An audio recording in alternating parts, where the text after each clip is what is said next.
Okay, so I have a real live project that I have been working on here. It's a sweater.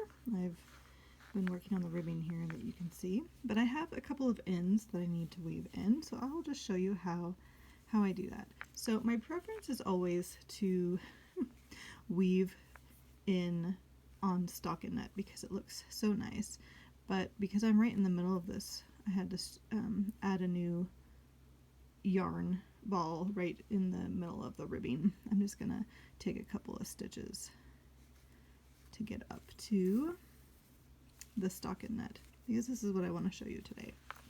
Okay, here is my quick and easy method. This is probably the quickest there is that I've seen out there. So you see this bump, I call it the up bump, and this the down bump because it's on the top of the stitch and the bottom of the stitch. Truly you can grab either the up or the down. I'm just going to grab the up today. And I'm going to grab the up, and then I'm going to go to the next row, and I'm going to grab the up, and I go to the next row, grab the up, next row, up, next row, up. See how it's made this nice little diagonal? Pull the yarn through. Not too tight, but you know, you want it snug. And then you're going to want to go, probably going to want to go back. So this time I'm going to grab the down, down, down, down, and down.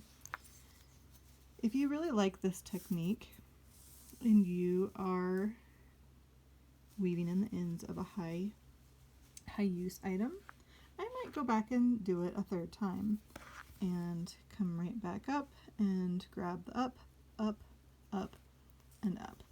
What I don't like is, and you can, it's pretty obvious in this one, you can kind of see a ridge in there.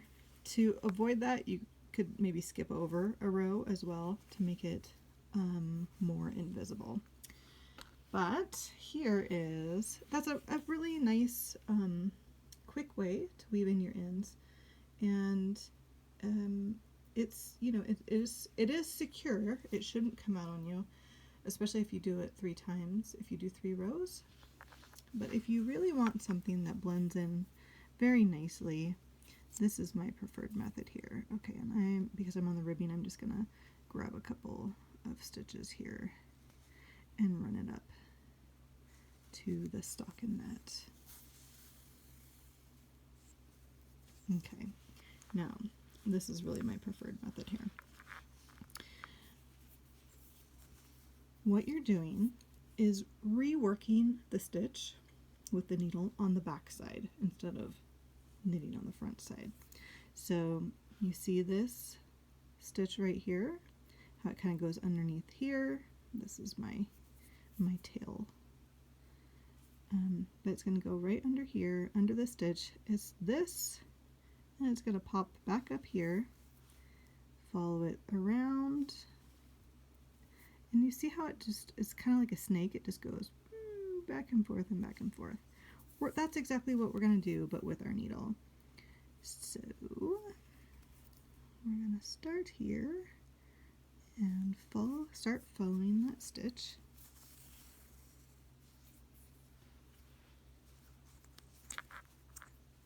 Okay, so it's going to go around here, and look, see, you can even see it here.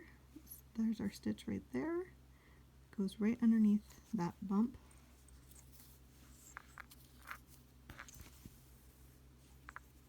And then it's going to come right back down and go this way. So we're going to trace it back with our needle.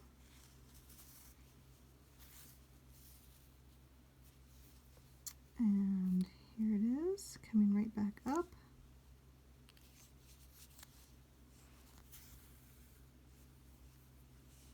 And around we go and under.